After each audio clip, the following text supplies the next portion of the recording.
بسم الله الرحمن الرحيم. السلام عليكم ورحمة الله وبركاته. How are you, my students? I hope that you're happy and healthy and ready for today's lesson, which is expansion, the third part of the expansion. If you open your books, page 66, to the third part of the expansion, language plus. You see here this word. What is this word here? What is this word here? This is an idiom.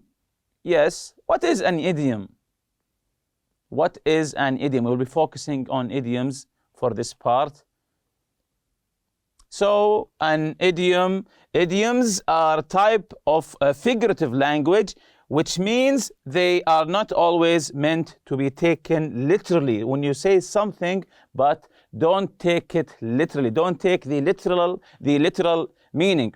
Or idioms express a particular sentiment, but they do not literally mean what the individual words themselves mean. So in other words, idioms are that you don't take the literal meaning of the words. Don't take the literal meanings of the words. So look at the pictures. What's the meaning of each idiom? So page 66 here, if you look at the pictures, what's the meaning of each idiom? The first one, set one's mind at ease. To set one mind at ease. Of course, you don't set your mind at ease literally. So this is an idiom here. So the first one, it means do something so you don't have to worry anymore about something.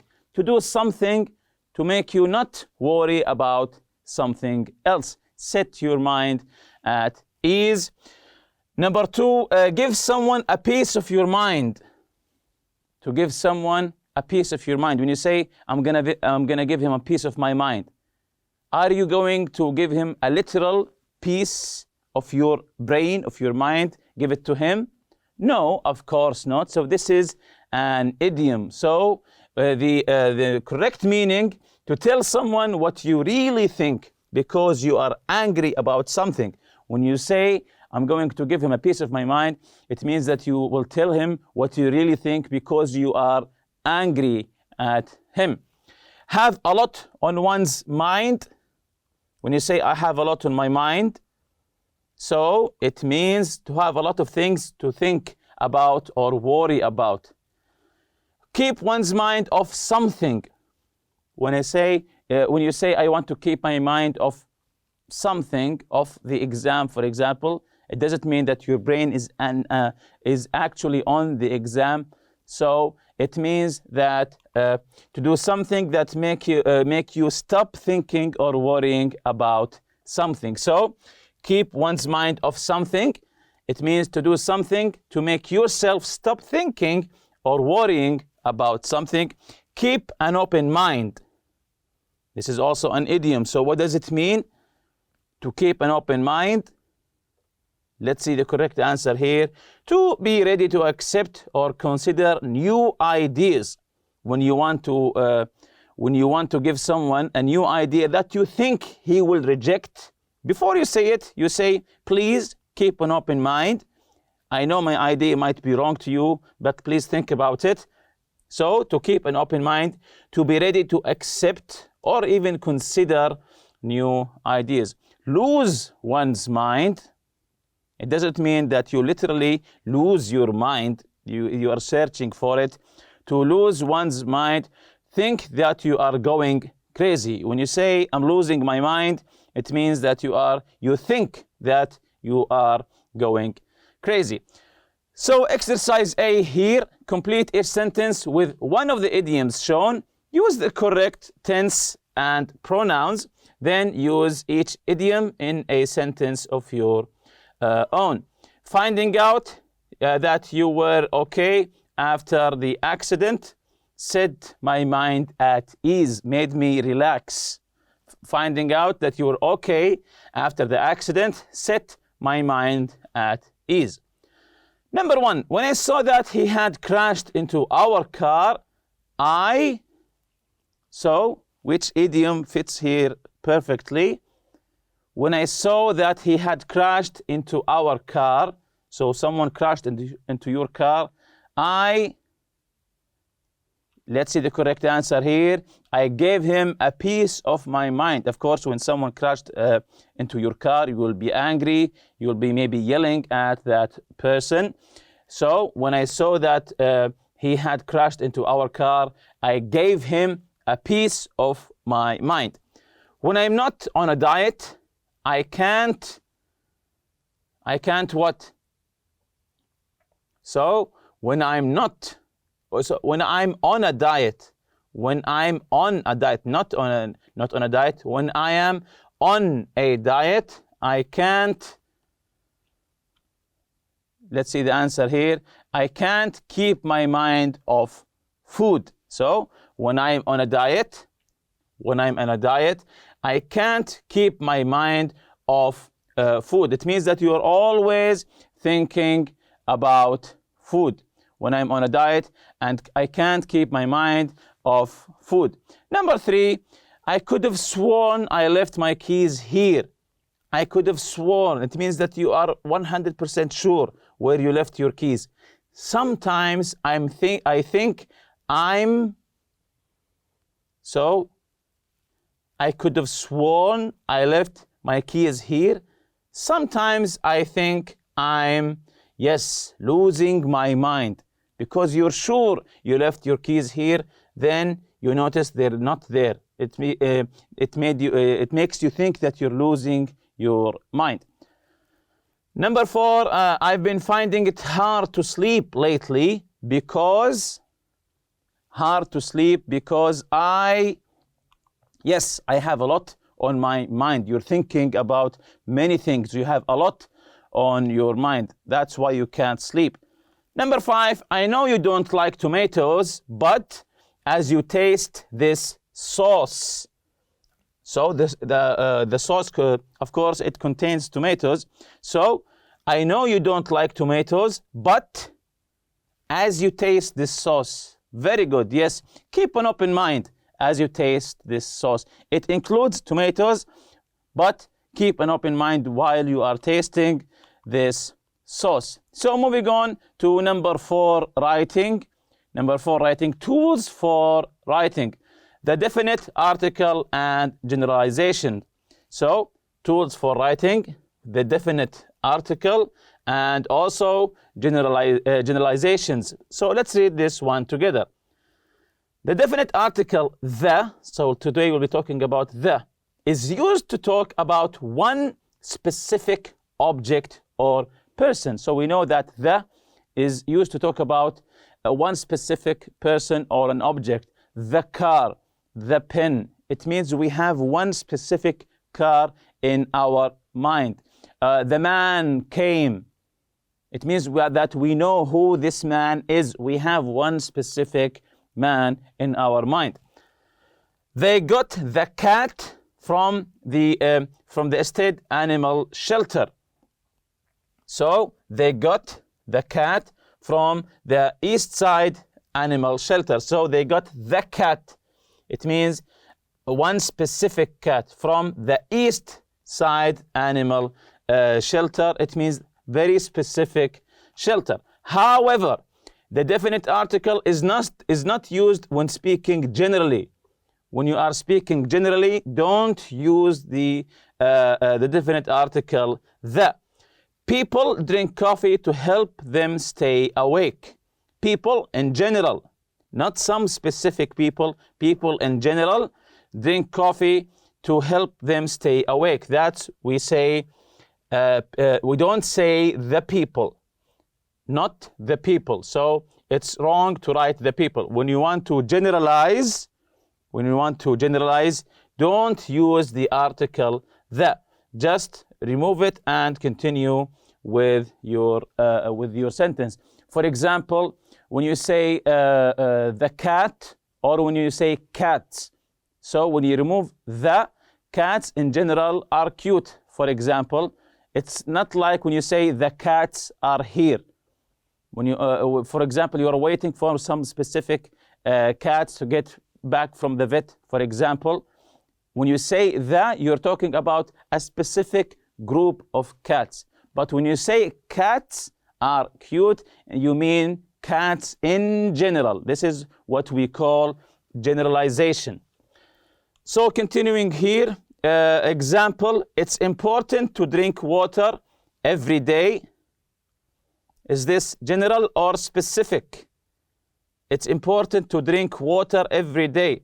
Yes, this is general. We don't say the water, for example. Don't drink the water in that bottle. It isn't clean. So don't drink the water. We have one specific water in mind that is in that bottle. So this is, of course, specific. Here's another example. I just said, I love cats. This is, of course, general. I feel sorry for the cats at the animal shelter. I feel sorry for the cats at the animal shelter. So this is specific. Not cats in general, the cats that are in that animal shelter. So this is very specific. So now I think you understand. So exercise here, read the sentences, cross out the article the, where it appears incorrectly. So we'll be reading all these sentences. If the article the is incorrect, we will just cross it. If it's correct, then we will leave it. The men are often taller than women. The men are often taller than women. So is this correct or incorrect? Are we talking about a specific group of men, or are we talking about men in general? Of course, you have to read the whole sentence to know. So the men are often taller than women. So we're talking about general, men in general, not some specific group of men. Maybe the men working in this company, men working at this school. No. So we're talking about men in general. So the here is wrong. We say men are often taller than women. Number 2, the students in Miss Fatima's class work harder than the students in Miss Badriya's class. So we have two the here. We have two. The students in Miss Fatima's class. So are we talking about students in general? No, we're talking about the students who are in Miss Fatima's class. So this is correct, specific here. Work harder than the students in Miss Badriya's class. This is also specific. Very good. So we leave it. Number 3, the people in Saudi Arabia enjoy calligraphy and poetry. So the people in Saudi Arabia enjoy calligraphy and poetry. So the people. Are we talking about people in general? No, we're talking about people in Saudi Arabia. So this is specific. That's why the here is correct. Number 4, the people at the fair enjoyed the rides and the food. So the people at the fair. So we're talking about a specific group of people. So that's why 4 is also correct. Number 5. It is always frustrating to drive in the traffic. It's always frustrating to drive in the traffic. So are we talking about a specific traffic on some specific street or a specific city? No. So we're talking about traffic in general. There's nothing specific here. So number 5 is wrong. We don't use the article the. We say it's always frustrating to drive in traffic. Very good. Number 6, the traffic in my area is terrible in the morning. So the traffic in my area. This is also specific. So number 6 is correct. Language builder here for you. The American writer Mark Twain made his joke about the phrase mind over matter. He said, age is just a matter of mind over matter. If you don't mind, it doesn't matter. So he's just playing with words here. He was playing with different meanings of mind and matter. Mind as a verb means to care about something. For example, when you say, do you mind? Matter as a verb means to be important. So Twain's second sentence means if you don't care about it, your age isn't important. So he's just playing with words here. Writing prompt here, page 67. Write an essay about a new kind of technology. It can be a technology that is already in use or that will be used in the future. Explain the technology and tell the reader whether you think it is a good thing or not and why. So you have to write this essay. Number one here, when you write your essay, decide what technology you want to write about, of course. Use 2 or 3 sources from the library or internet to find information about the technology. Use note-taking chart, this one of course, to keep track of your sources and the information you find in each. So here you write your sources under the source column and take notes here. Number 3, write a draft of your essay. Number 4, have a partner read and comment on your draft. This is very important to have feedback. Write a partner, read, and then comment on your draft. Use your partner's comments and suggestions to revise your essay. So use your partner's feedback to your own benefit and revise your essay. Include a list of the sources you used in your final draft. Developing your writing, taking notes and citing sources. So pay attention here. Take notes on key facts and note the source of the information. It is important to put the information in your own words. Don't copy it word for word. Put it in your own words rather than simply copying the text word for word from your source. Copying the words of another writer and using them as your own is called plagiarism. Include a list of your sources at the end of your essay. If the source is a book, write the name of the author, the title of the book, the city, and the name of the publisher, and the year it was published. If the source is a web page, write the name of the author, if known, of course, the website title, the title of the article, the date you find the page, and the URL, the link, of course, of the page. What is plagiarism? Yes, we just said it. Copying the words of another writer, using them as your own. Copying the words, word for word. Don't copy it. Just read it, take the information, then write it in your own words. Don't use plagiarism. How can you avoid plagiarism? By putting the information in your own words, of course. How do you give credit to your sources? By including a list of sources at the end of the essay. Of course, you have to list your sources at the end of the essay. It is possible to use short quote from source in essay. In that case, copy the other person's word carefully, put them in quotation mark, then credit the source in a note by saying something like Dr. X says, and then give the quote. So it's okay to quote, and as long as you say who said these words. And we have an article here about robotic surgery. Of course, you can write your own article rather than this one. Also, we have fun facts here about the Japanese. They enjoy different approach to inventing called Chindogu.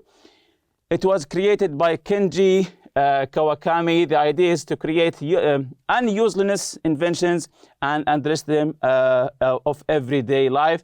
And these inventions are impractical, but they try to solve real problems. The Japanese believe that this playful approach to inventing helps people become more creative. Typical Chindogu inventions include the following: little umbrellas, slippers, for example, eyeglasses, and a hat. And with that, we reach the end of this lesson. See you next lesson, inshallah. Subhanakallah wa bihamdik. Ashhadu an la ilaha illa anta astaghfiruka wa atubu ilayk. Assalamu alaikum.